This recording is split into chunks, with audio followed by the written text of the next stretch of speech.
Hello, this is Venture Central again. Michał Olszewski and Arek Hajduk, and we have an interview coming up for you today.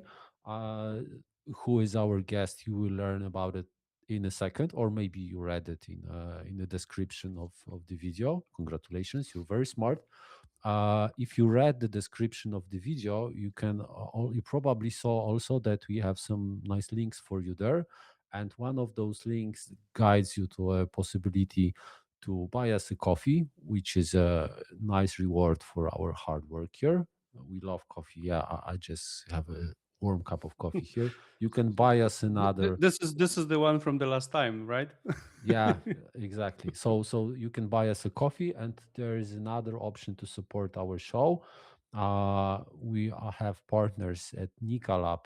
Nikalab, they offer very good supplements that yeah you can order using our discount code, and you get a nice discount, and we get something out of it also. So support us ordering Nikalab supplements through our QR code or the link in description, and I think that's that. Just a small correction. 20% is only by the end of February. Then in Yeah, so March is probably 15%. it will be less. So sorry about that.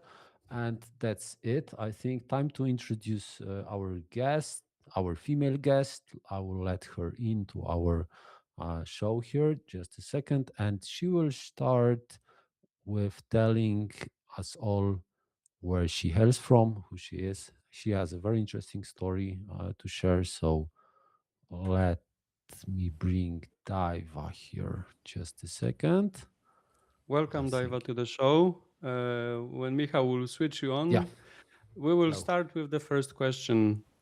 Please introduce yourselves. Hello to everyone. Thank you for inviting me to this podcast and very happy to be here. I am Daiva Rakauskaitė. I am co-founder and managing partner of Aneli Capital, which is a management company for venture capital fund. And I am in venture capital business is already for more than 20 years, 25 years. And in general, in investment world, I am already more than 30 years. So happy to answer to all your questions about the investments in the Baltics and how the venture capital business are doing here. Nice. So Perfect. you're more experienced than both of us combined, right, Arek? Yeah, some no, I would say no. We're still winning. We are, I think, around 40. So combined, both of us. Combined. Yeah. Daiva, happy to have you here, and looking forward to get your perspective. Maybe we'll start, discussing your background because Aneli Capital is the latest brand, basically, that you work with in venture capital. Beforehand, it was about business angels. And Aneli Capital, I think Aneli means also angel. So Yes. what is the connection between those, between this history and your current endeavor? I would start from very, very beginning. Actually, when I was a student, I was invited to join the one of the first stock brokerage houses in Vilnius to become a financial analyst, and our role was to build securities market in Lithuania, in Vilnius. And at that time, actually, we learned, and I am personally learned from Polish companies which were already listed on a stock exchange. I remember we analyzed textile companies of Poland, so it was very interesting. So actually, my role was, and our team role was to build the market. Then, after almost 5 years, I joined one of the first private equity funds in Lithuania.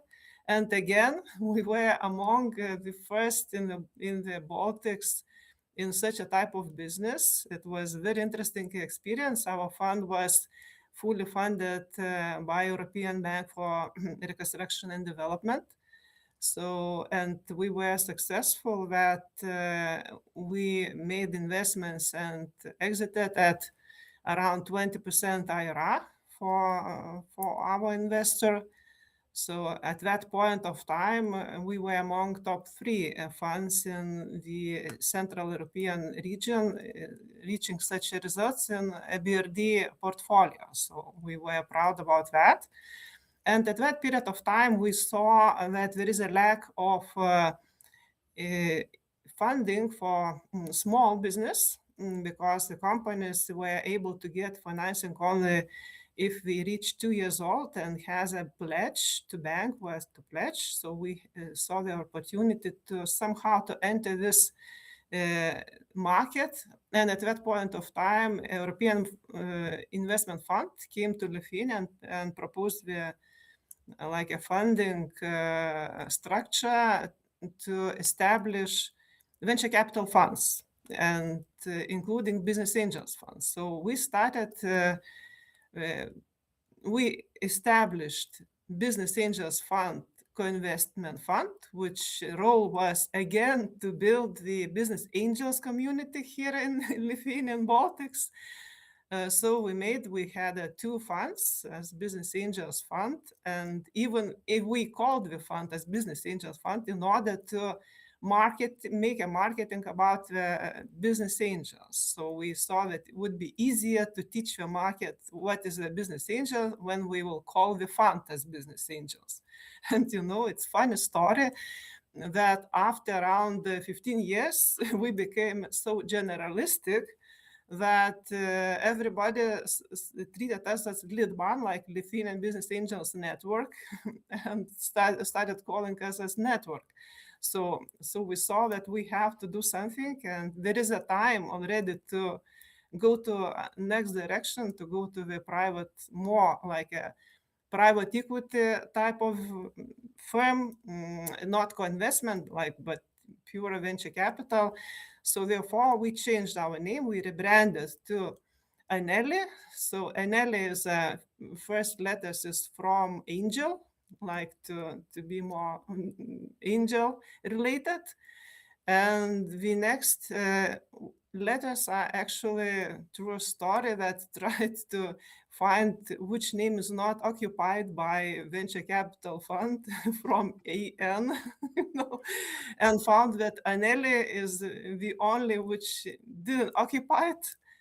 And we found that there is some Greek luxury villas in Greece, Aneli luxury villas. So we thought that maybe it's okay. So we will be more to heaven somehow, and called Aneli Capital. So we patented this name and went with Aneli Capital. So that is our story. And now we established our third fund, Aneli Venture Capital Fund, which is more venture capital type of a fund, but we still would like to keep our connection with business angels and invest together with them in other startups. So that is our story. That's looking for a good domain name is also hard, but A challenge. a challenge, yes. Okay, so now when you're investing in a third fund, so you do less co-investments, but you still work with business angels. Is your focus different in terms of investments? Like, are you limiting yourselves to a specific industry, specific stage? Actually, we would like to continue to investing with business angels. In previous funds, we had a rule and necessary term to fulfill to invest with business angels in the same proportions and in the same terms. Now we don't have such a rule, but we'd like to keep connection investing together because we see a very huge actually advantage to the company when we invite investor who has ability to make follow-ons in next rounds and not to use all money in the first round from the same investor. So because when there is some hard times are coming, and usually it's coming sometimes, so it's very good, big help from existing investors to be able to invest follow-ons. So therefore, we think that it's better to invest in a group which able to make follow-ons in next round. So we will keep this. In terms of the startups which we are looking, so in previous funds, we made a lot of investments to just startups who didn't generate any revenues at the beginning, and we saw that it's a big challenge for all of us to manage them. So now we have a criteria that we invest only to business, and to startups who already generates at least 15,000 euro MRR and has a clients with 15,000 euros IRR, like annual revenues from one client. So to this type of a startup we are going. And in terms of the sectors, in general, we are generalistic because Lithuania and the Baltics is very small markets, so it's very difficult to be focused. But in general, we like startups and companies who are also manufacturing, because we know somehow we like the businesses more closer to the earth.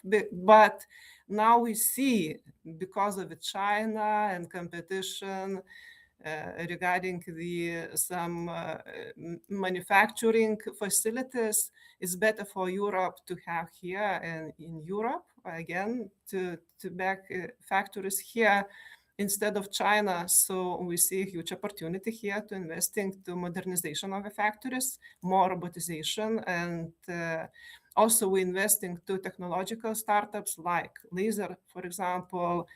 We're looking to space companies, also trying to touch some quantum technology startups. We would be ready to invest in such technologies as well. We would invest some money to biotech companies. Why I say some money? Just we have an experience that it's very long time requiring business. So we would be able then to invest to companies which is in the very first stages of they are monetizing that business. So then we would be able to invest, but would not be able to wait from the beginning until the first money come to such a type of a business. So therefore we decided, and also IT technologies and energy businesses which we like and which we understand. So we are ready to invest.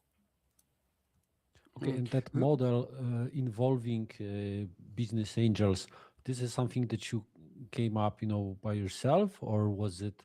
I know you saw it somewhere else outside in the world, because this is an interesting concept.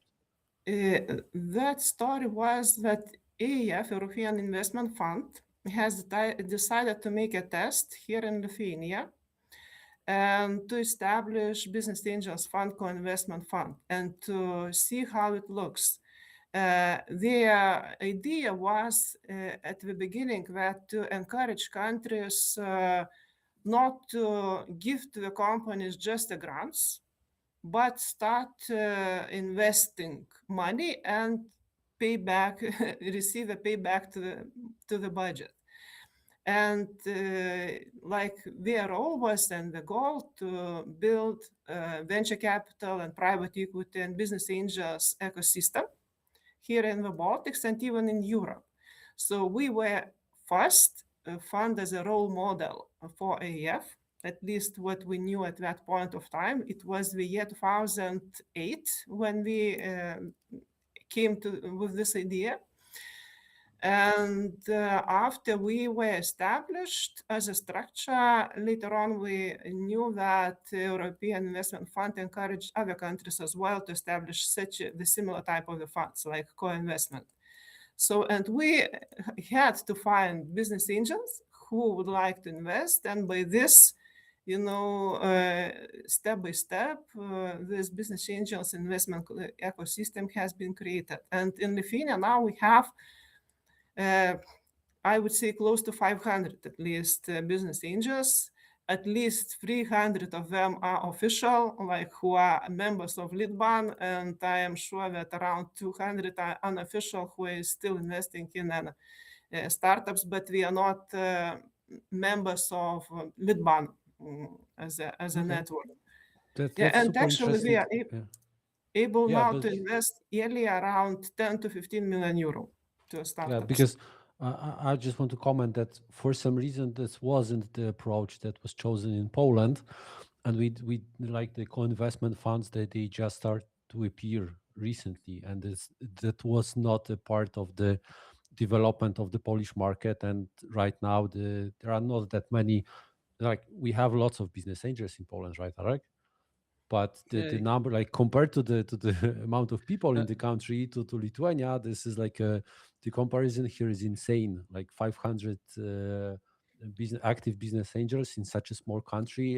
It sounds like super great for the founders, right? There's lots of Yes, possibilities there. yes, and I should mention that actually it was a lot of made by AEF, and later on we have in Lithuania local investment, I would say, not a bank, but institution, maybe it's better called. It's called IRTA, which also in parallel to our fund, it established their own company, Co-Invest Capital. And this company has a right to give profit sharing to business angels, even. So, if, for example, the company is looking for 200,000 euros, so Co-Invest Capital can cover 70% of the cost, like of investment, and the 30% would invest angels, and they are, how to say, would taking only hardly like annual interest, for example, 6 or 8%, and the remaining profit, what is on top, is just dedicated to private investors. So you can imagine. So what is the potential upside for angels? And several years ago, we had a very successful exit from Interactio when angels got 34 times their investment return nice. just because of the scheme. When you look at this 500 angels, are there old money or this is also new money? So founders, exiting and going to angel investing. Yes, there is a founders who are exiting, and we have a lot of now new coming founders from Vinted, our unicorn, from NordVPN, our next unicorn. So these people investing, and even team members who are receiving money through ESOP, mm, employee shares. So we also are coming to this world, or they are establishing their own companies as a startups, or we co-investing to other startups. Yeah, And this year it was made research through all Baltic states about the founders. So the research says that about 50% of startups are founded by second times, at least. No, sometime it's not the first founders, but second or third times founders already. okay, that's also impressive number. I would like to just comment, if you're listening and you want to learn more about Lithuanian ecosystem, we did in-depth interview with Tomas Kemptis about Lithuanian startup ecosystem. So probably Michał will link it below as well. Uh, Super, Daiva. You said that Baltics is a small market, and I've read that you will be investing a significant portion of the fund outside of Lithuania. Where? So we're looking to Latvia, Estonia, and Poland.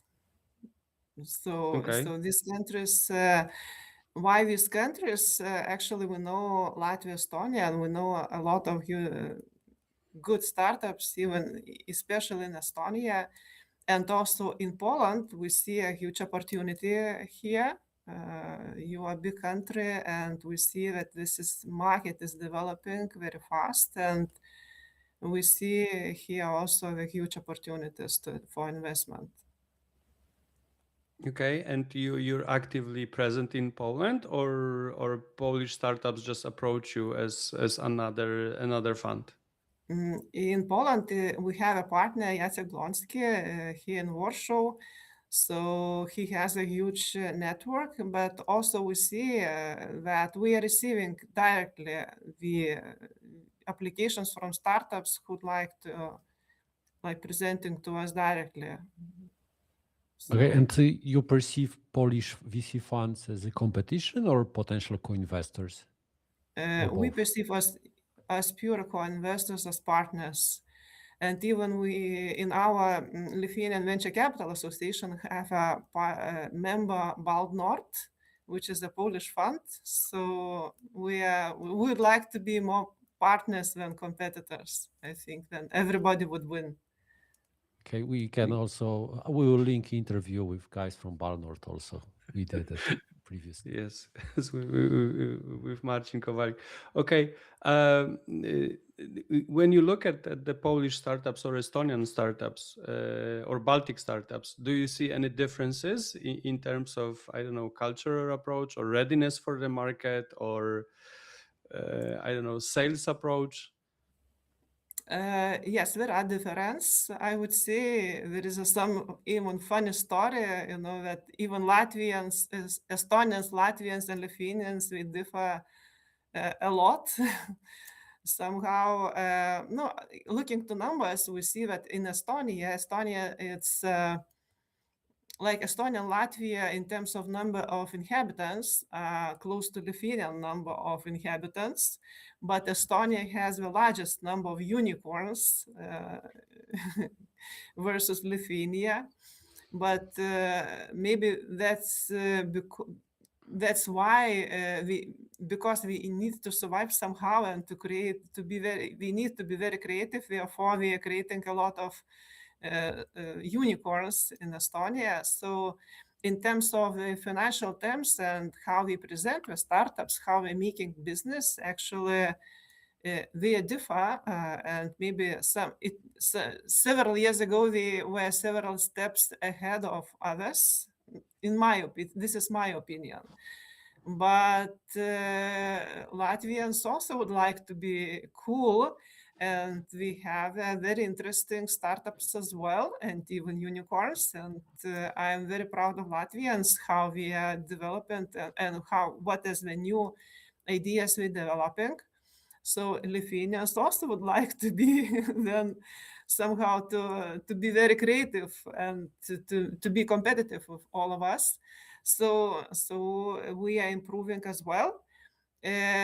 Polish startups and founders, I see that we also do not want to be somewhere in the back, and the people, we need to be creative in order to survive, and we all understand that in order to be a step ahead, we need to be much better than others, and all of them are improving very very fastly. So I am talking about the differences, but my idea, what I would like to see, that in one period of time, one country it looks like it's better, in another period the other country is better. So, but for us as for investors, it's very important to choose the ones who are in the very beginning, because we have more potential for growth. So, Okay. but in general, actually, I am very happy that more and more people are deciding to become founders, and more people with experience, they are just deciding to quit their jobs and to start their new business, and most of them are becoming the good examples for young people, for students who also like to follow the good stories, and they are good examples for others to make a great business. And we would like to invest to such young people, not young but old as well, because the older people, they have an experience which is very useful for their businesses. Yeah, so for example, I can say one example. We have a company, Pace Trucks, which is we invested when the company didn't generate any revenue, and after already 5 years, almost 5 years of investments, we compared their first pitch deck with the current results. And in the year 2023, the actual results were 5 times better than the expected in their pitch deck. So, and in my opinion, it is because the founders were already experienced people, and we knew what mistakes not to make in order making their next business. So we are very proud of them, and we're very proud that we are among investors still in this But company. it sounds surprising because usually startups put some insane numbers in their pitch decks, which are never work out, and you have a story of a startup that exceeded those. So that's nice. Yes. And you naturally went to my next question, which is tell us something about the stars of your portfolio, the most interesting investments that you did. What's you have in your pocket right now? What's there? Yeah, so the first company which I mentioned already, it's Space Trucks. They are in merchant acquiring business in Europe. We started in Lithuania. Actually, the founders are Ireland people who just came to Lithuania to establish their next fintech startup because at that point of time, Lithuania was very open to new fintech companies, and Bank of Lithuania were granting licenses. And we also had a very good basis of specialists, of professionals in fintech segment. So we established the company in Lithuania. Now we have 2 branches in Lithuania, and close to 80 people are working here. And later we established branches in UK, got license of banking license there, also established branch in Malta, also got license there. We start acquiring other companies in UK, actually in Europe. And so we are very proud of them. Now the company is generating about close to 50 million euro revenues with very nice EBITDA numbers. So we're very proud of them. So this is our actually very star, and they hit me when if I say that we are startup, we say we are not startup, Daiva.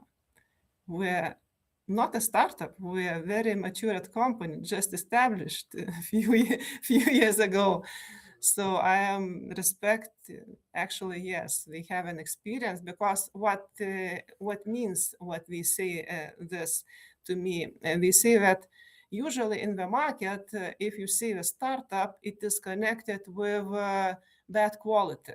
Like startups, we are making a lot of mistakes, and we have to apologize. Company, sorry, we are beginners. We don't know, something like that. But we say we are in the fintech business. We have to be very professional in order to get our clients, and so we are fighting for each client with trying to prove that we are professionals. So therefore, we do not want that we are called as a startup. So this is the actually, and this is the essence, because in a startup business there are a lot of some non-professional movements. So it's our role of investors to somehow to try to train them to that better direction. Yeah. So and the next startup which also stepped in Poland, and this is in Rento. This is a crowdfunding platform in real estate business, and we are very proud of them that this company was established by the young man who just finished the school at that point of time, and he started running this company, and now we not even we established in Lithuania. We also had a branch in Estonia, and we had in other European countries, in Spain, in Portugal, so in Italy we have some interest, and so also we started in Poland as well. We are proud of that, but we do not have any, actually we have zero of bad debts just because of their very how to say, strong management of projects which are coming to their platform, and they are able to ensure to their investors around 8 to 10% annual interest on their investment. So therefore, investors like to use their services. I have to compliment you as an investor here, because this platform, like we always with Arek, we always chat about it, that Polish people, they prefer to invest in concrete, in buildings, in flats, whatever, not in startups. And startups are something which average investor never thinks about, and they just prefer investing in something that it's possible to rent, build and rent and stuff like that.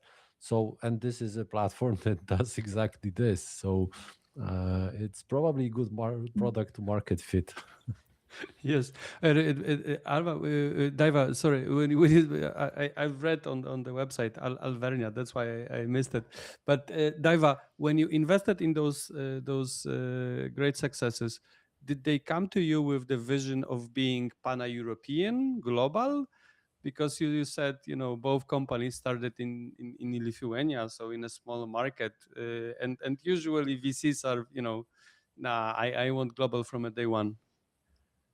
Regarding Inrento, in very, maybe I would say when we invested, so then in a few months, the founder and our partner Nerijus, who is like supervising this company, we already dreamed about the scale. And maybe this is, and there is the one factor of success. When founder in very beginning has an ambition, and not only ambition, but also from the ambition, he made the steps how to reach this ambition, how he will reach that value. So what steps he needs to do. So, and he made the plan, what he needs to do in order to reach his dream. So, and he is going step by step to that direction. Regarding the peace tracks, actually in the beginning, despite of we were established in Lithuania, their main market was European market, and the first year of their sales was the year 2021, and the second year was 2022 when the war started. And in my opinion, actually, it was in that it was some success factor for them, because from European Union, all Russian banks has to quit, and somebody had to take over their position as merchant acquiring positions. So in my opinion, and you can see in the statistics that the year 2022 in terms of sales on that business grew around 25%. So in my opinion, some of this growth was generated because we had to take over Russian positions, Russian banks positions who were at that point in time in the market. And also the next is the digitalization and of our payment systems, because going from how to say cash to digital payments. So, and this is still a huge potential in Europe to go from cash to digital payments. Therefore, we see that this type of business should grow further. And the company, so we started acquiring business in Europe, and now we see that we are expanding by taking licenses in other countries, and also we are looking for some acquisitions in order to strengthen their positions in the market. Yeah, so you talk about growth, and we noticed while researching for the interview, we noticed something very, very interesting about your fund, that you actually track the growth of the market using your own specific index. It's called Acorn, right? Uh, Yes.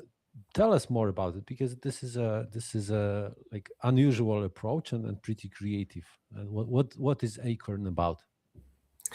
Yeah, so we took startups and we treat as a startups, and according to law, even in Lithuania, the startup is that a company which makes some innovative business ideas. So actually, we took mainly companies which are involved in IT segment, and if you would see, actually every company in the country uses some IT solutions, some digital solutions which are made actually by these companies. So and we took the results of these companies. Actually, we have a very good statistics of how much employees we employ and how much taxes we pay to the budget.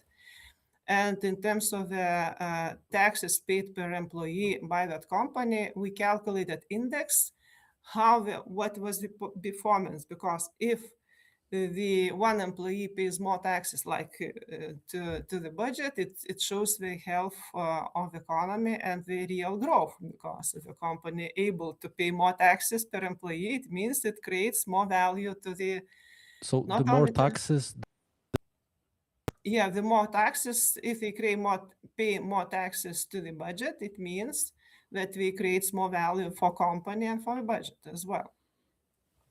I hope How that that many Polish companies are economists. covered? Are listening? No, Yeah. No, no. How I'm many just companies hoping are that covered by the index? sorry, that Polish economists are listening to that, because for when you say taxes in Poland, everyone drops dead saying, "Oh, taxes, the bane of the existence." But Yeah. one more thing, the source of the data, it's government data, right? Yeah, it's official government data, and we started calculating in October. At that point of time, we had 7,633 company in our index, and now in February we just updated results with annual results, and we already have more than 8,200 companies in this index.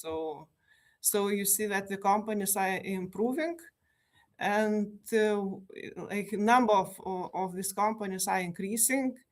And actually, what's interesting statistics, that it's likely because of the change of technologies or something like that. So the companies which were established from the year 1990 to the year 2006, it's like 15 years after Lithuania got independence, like we started like free economy.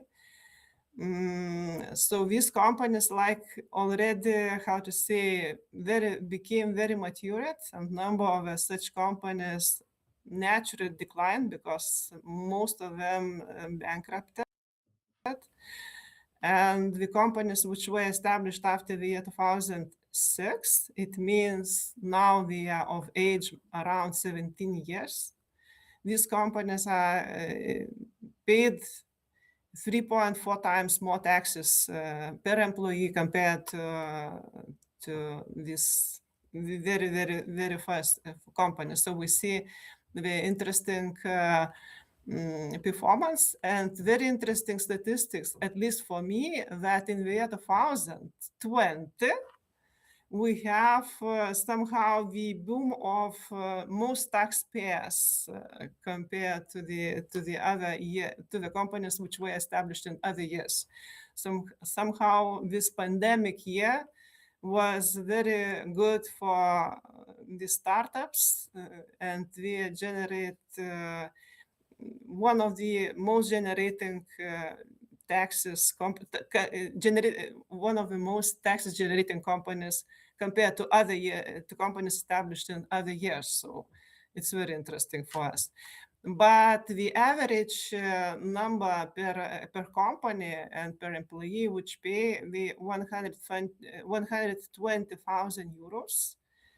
It is in this the youngest 17-year companies, while the companies which were established in the years 90 to 2006, the average amount per company of paid taxes per employee, it's around 320,000. So the more mature, we are much bigger companies, therefore the natural paid per company more taxes. But in general, the latest established companies, they are generating more taxes. It means brings more value added to the budget, to the country, and to the companies itself.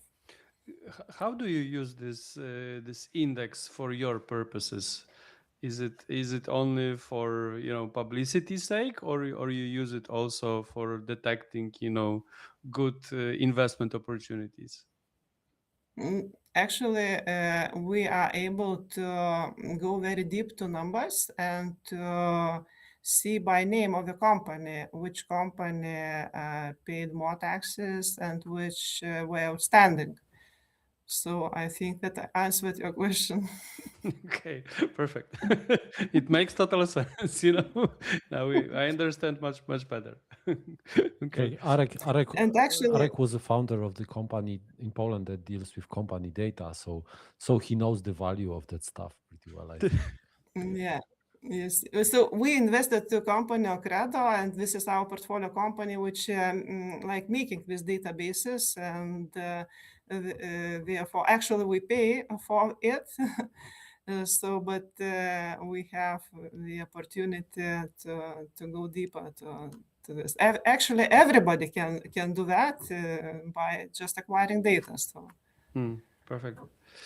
Okay, I have a question regarding women in startups. I've read somewhere that Lithuania is leading CE in terms of female founders. At I think it's around 11%.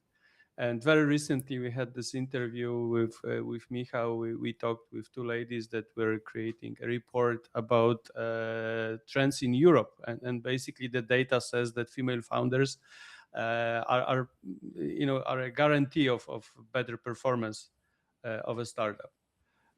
Do you see that in your portfolio, or in your conversations with founders or companies? We see looking to the women when we are CEO of a company and founded together.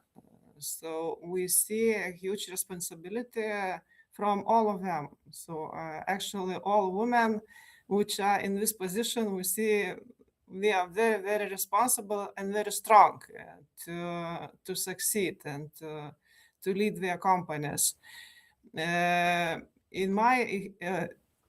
In my professional way, actually, I didn't met a weak woman in such a position.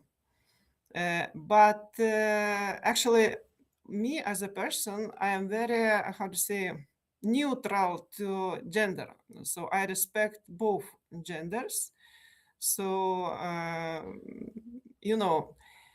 for everybody, for us, some, as we say, shit happens, and some mistakes we are doing, and so on. It's a matter how we take these mistakes, or we try to somehow defend, or we try to somehow to run another way. But okay, long story short, actually, at least in investment world and in our portfolio, we have two women-led companies, and I would say these companies are strong, and I would support the statistics when it said that women-led companies are, like okay, at least. And you operate terms of a financial. woman-led fund yourself, right? No, okay. So I'm very, how to say, do not want to to be very I try to be very shy in that opinion. It's better to show our results of the fund for me and let people to evaluate the result. But actually in Lithuania, I would say we have several funds, and at least two of funds led by women. It is Acorn Capital, led by Victoria Trimble and me. And but actually we were in financial world, so maybe that is the reason why we are here, and we try to create and establish and strengthen the market. This is our mission. Maybe that's why we are here. And in general, I would say that in Lithuania and even in Estonia, also there are women in this market, and maybe we as CEO and founders of the funds inviting other women around us.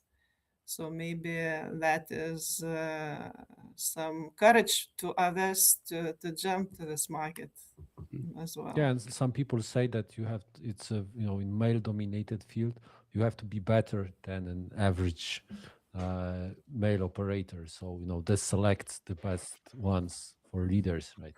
So congrats on the results. I think that those that we saw that makes sense, that your fund is pretty successful, and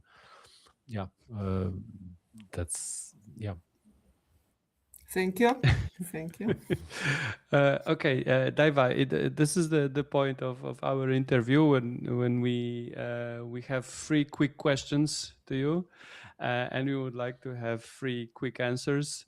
Top of your head, like top of your without head. Without overthinking, just first thing that comes to your mind. So I'll start with the first one. The first one is, what's your unique value proposition? Why people should come to you for investments? What's the unique thing that you have and the others don't really have? We are very close to the ground, and we are very empathic to our founders. We understand their story. We understand they're in very hard positions, in very hard situation, and we would like to support them in order to succeed. Perfect. Cool. Arek, second question. Second question is about your anti-portfolio. You have many years of experience, so probably you had some good decisions and bad decisions. What is in your anti-portfolio? What you missed? What you not invest and you regret right now? It's surprise, but I don't regret my decisions where I said no. Okay. Never. Never. So if you must sleep very well. Unicorn. But I am very regret about the decisions when I thought I have to say no, but I said yes. That is my failure. And also I'm regret about the decisions that I was not able to reach some of the companies at the right time. All right. Can you make some names? Somehow. Can you name some companies or? So actually those companies which, for example, Vinted, we were not able to reach that company when we were looking for investments. So we would be willing to invest. Or NordVPN, we are not looking for investors. Some sad story that we are not able to invest. For example, Kilo Health in Lithuania, maybe we would also be willing to invest, but at that point of time, they were not looking investment from us. Right. So that is all right. Regret. Also nice list, I would say. Okay, and last question, and really last one today. This is not necessarily about investments and VC market. Just it could be about anything. What's the idea that you believe in, the thing that you believe in, which is something that most people don't believe in? Like, what's your contrarian thought that you have? May I re-ask you? You have in mind some like immaterial thing, or I should more? You are looking for me some. You know, I'm always fishing for the crazy answers here. I'm still waiting for someone that says that Earth is flat or something like that. But it could be anything, right? I would say that. I would say that always dream and have your goal in order it would happen. And I always believe in the result. If my, that if I am putting all my efforts, usually it should happen. If you are honest, it will pay off. So it's that easy. It's that easy. yeah.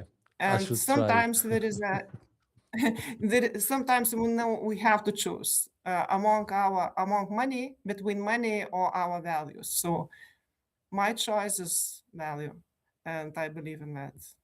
Okay, thank you. Perfect. Yeah, that could be inspiring for some.